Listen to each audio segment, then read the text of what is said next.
Abot ng butyo. Mababaw lang oh. Eh! Ah. Kaso mo lang yun.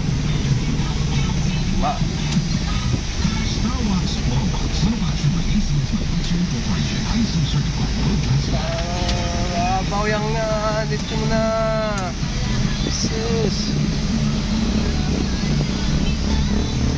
Hindi abot na butyo niya eh.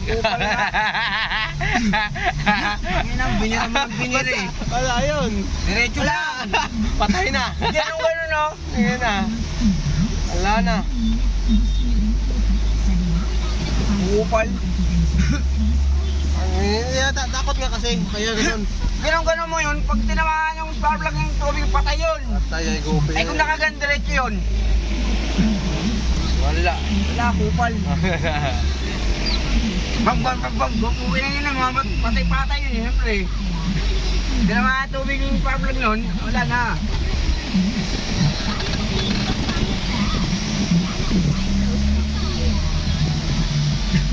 Hindi abot ang butyo eh.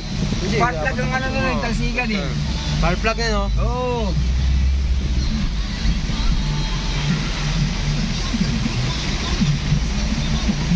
Dapat bumabaan, tinulak mo lang.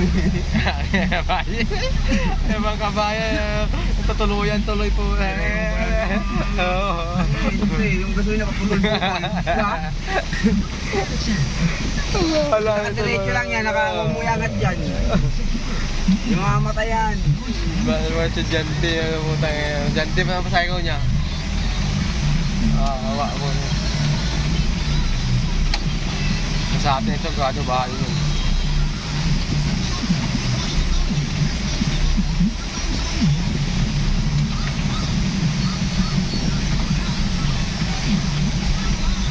Bagyo ata eh, no?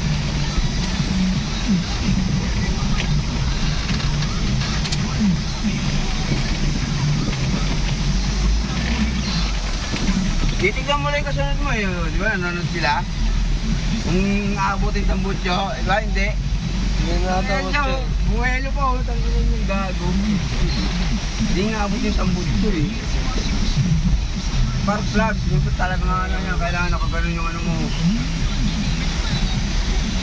Parang gasolina, dire-diretso yun.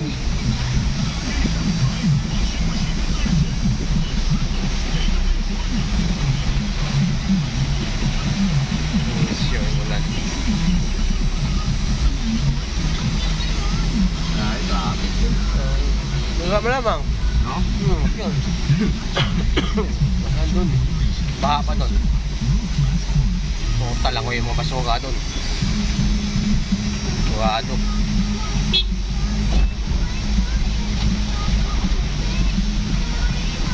Tapos.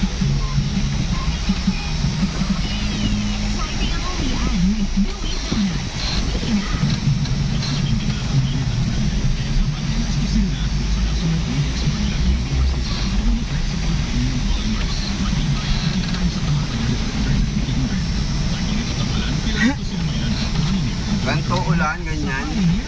Ang inaabutin sa tamisa na yan. Kanina ano eh, no? Oo yun. Dapat hindi po, grabe yan doon. Saglit lang yun, no? Saglit lang din, oo. Isa. Itulang ko lang, lakas. Ay nga, lakas talaga yun, dilim eh, no?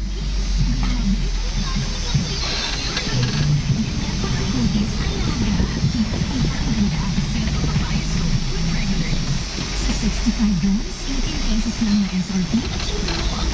Ang ganda.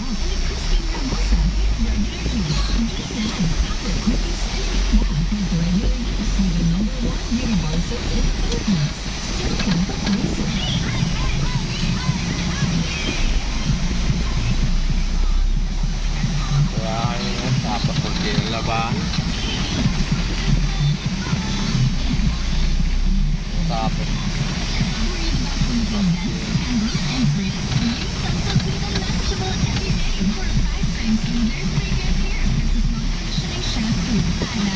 taas ng hamsin ko.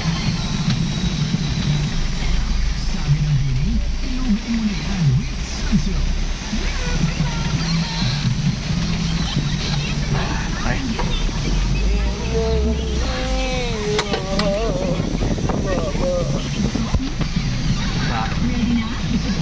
Baha nga. Ubat na medyas. Ubat medyas, boy. Baha.